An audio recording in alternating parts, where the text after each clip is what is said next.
It is that time of the show now where we check in with Eric Hunt, Nebraska Extension Ag Climatologist. Eric, most of us had a pretty mild weekend last week, but the temperatures certainly have been on the rise throughout the week. How are things shaping up as we turn to the week ahead?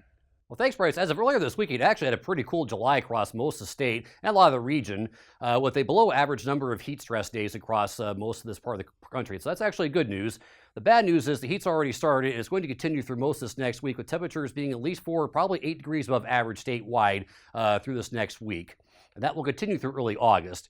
Of more immediate interest, though, was a shortwave moving into the northern plains that will give the eastern third to half of the state at least a chance of precipitation on Sunday afternoon, Sunday evening. So some places may actually pick up some beneficial precipitation on Sunday night, which would be good news going into this next week.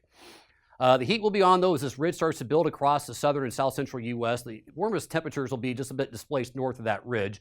And Wednesday, maybe even Thursday, will be our warmest days of the week. In terms of heat indexes, we will probably see heat indices at least 100, probably 105, even 110, 115 for a couple of days here across portions of eastern Nebraska. A bit less of western Nebraska, where we'll have less humidity, but air temperatures will likely be at least in the mid to upper 90s, if not in the lower 100s across the western portion of the state.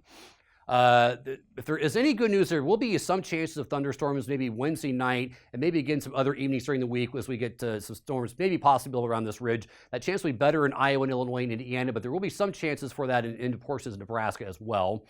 By later in the week, we should see this ridge move off toward the west. We will see a cold front move through the state that should drop temperatures back a little bit, hopefully at least the lower 90s, possibly even the mid to upper 80s across portions of northeastern and east central Nebraska as we head toward the weekend.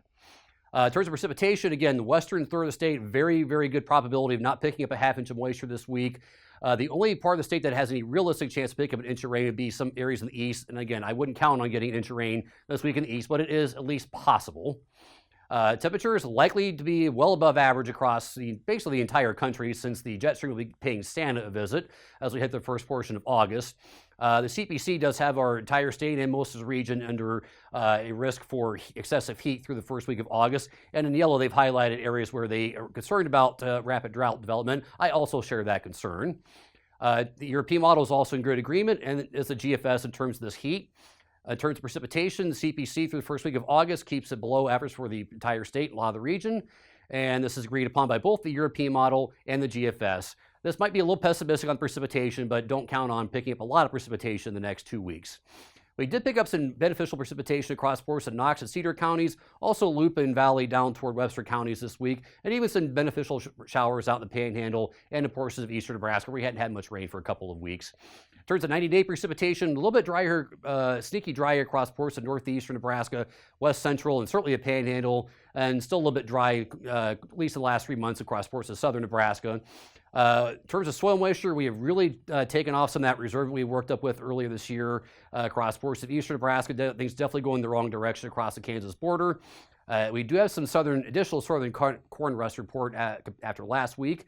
And we have seen addition of a severe drought across portions of the Panhandle and addition of moderate drought across portions of southwestern Nebraska. Stressed rangelands, crop conditions, generally speaking, pretty good shape across most of the Corn Belt. Soil temperatures mostly in the mid-70s to lower 80s. Thanks, and back to you, Bryce.